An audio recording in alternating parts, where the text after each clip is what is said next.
Within the past 6 months, there has been an increasing amount of accidents on County Road 14. Local law officials will not release us any information. Over the past 6 months, some race has been an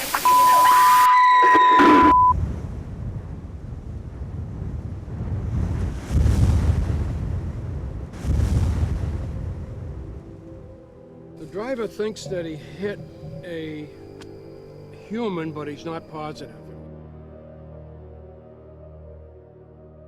Some information for you. Really? What'd you find out? We found a dead body on County Road 14. What in the hell are you doing?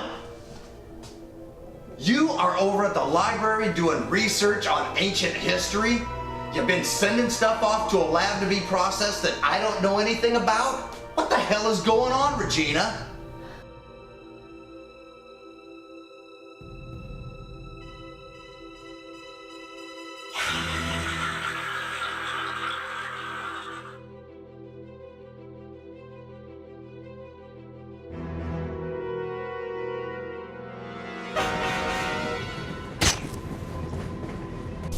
Huh? I raised you. What, Robert? To be a drunk? To waste your life? Papa was right. You're just like he was.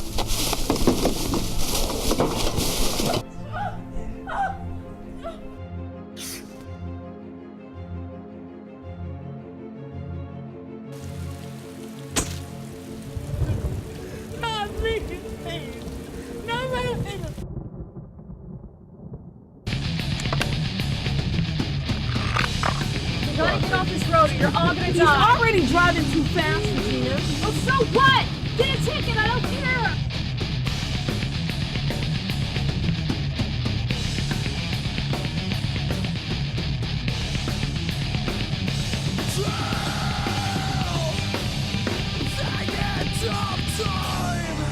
Payback's a bitch, ain't it?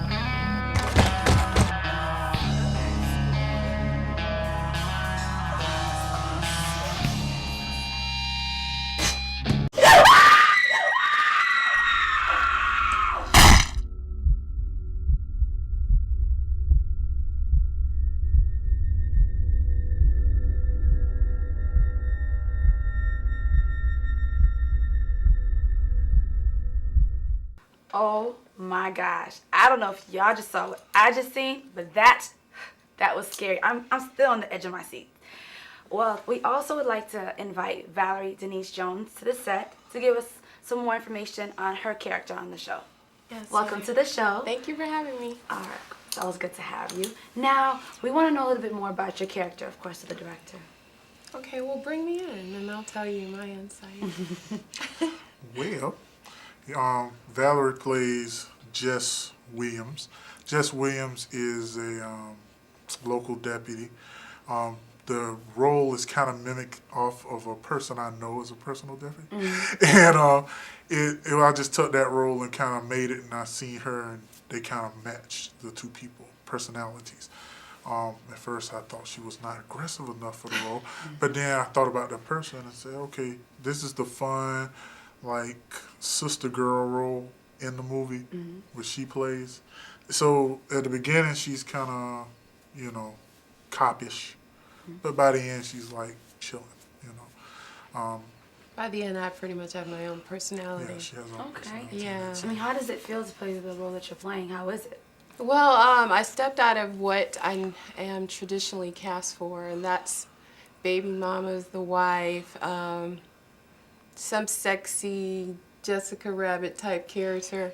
It was very, very different, and there was a very unique twist at the end. So I get to get my hands dirty and put on an entirely different look, and I just cannot wait to see how that looks on film. But I like Jess Williams because she's her own person. She is, I think she's aggressive. She doesn't take crap from people. She is a go-getter. She takes the initiative to do whatever, I guess, by any means necessary. That's that's her rule. Whatever you got to do, if work must be done, we've got to do it. And she befriends the lead character, and then from there, it's quite an adventure, I think.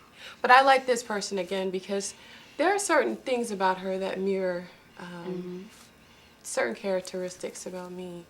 I was excited to play her. It was different? action, drama, horror, all meshed into one. I liked it. So what got you into acting? What got me into acting? I fell in love with acting on the set of a scary movie called Jeepers Creepers. Oh my God. And the guy, God forgive me for forgetting his name now, it's because I'm under the pressure of the interview. But he is in the movie Die Hard 3. Is it Die Hard 3? Yeah, he plays opposite Bruce Willis. He is the very first person who set me down and taught me about, you know, how to get into character, how to stay in a zone, etiquette on the set. He was the very, very, very first person to just really open my eyes and help me to see that maybe there was something that I needed to tap into. So before this, were you thinking of doing something else? Never. Never. I was a radio personality. Okay. And you want to know the truth? I didn't have goals at all. I graduated from college. I got a 4-year scholarship to become an engineer. Totally blew it over a guy. But, you know, Mom, I love you. I know you hated that. But no, then I found a love for radio. I called into a radio station, and my voice gets very, very raspy at the end of the night. And this guy asked me to come in for an interview, and before I knew it, I was doing radio. And I had a lot of fun. I always thought I was shy, so hiding behind the microphone was a good deal for me. Okay, so there's a difference. What's the difference between being on the radio and being on screen? Well, the camera. For one, you don't get to hide. You're live in both instances, but as an actor, you get to do things that you don't get to do ordinarily. Maybe that's the difference. On radio, a lot of it is scripted, or basically you're kind of creating a party that doesn't necessarily exist. Because there have been times when I've been on location and there was only 1 or 2 people at the event. And we're like, yeah, you know, you definitely need to come down because we're having a great time, and da-da-da, and you're talking about the event, and you're looking around like, I pray somebody shows up, you know, so we can have somebody just yell in the background and just act like there are a lot of people here. But, you know, that's the difference. You don't get to fake it in front of the camera. I wasn't the person who messed up the most on the set, so praise the Lord. We did have one day where we were just kind of just acting goofy, and that one actor had to repeat her scene like 67 times, right? But it was fun. So yeah. Did you see that from the back, and they're like, take again, or another take? You guys actually do that like over and over, and wow. Like on certain sets, certain directors will allow that. Others will like, oh, let's just keep it rolling. But he's pretty easy to follow. Eddie's a very, very good director, and he sort of kind of let us do whatever it was that we wanted to do. Freedom. Yeah, but you know, that's why it took me a year. He was dealing. You were dealing with professional actors, so we brought our game to our A game. Now, I'm not saying that because we wanted to make sure that County Road we put it on the map. Now, I'm not saying we just had took Alaska Days had Alaska Days attitude, but I do want to say that he wasn't strict. I've been on sets where they're like, you missed a word, I need you to repeat that. And no, he sort of let us improv and get into character however we saw it. So that was interesting. Okay, so what are things you're looking at doing in the future? Oh, in the future, man. Well, I definitely want to see this grow.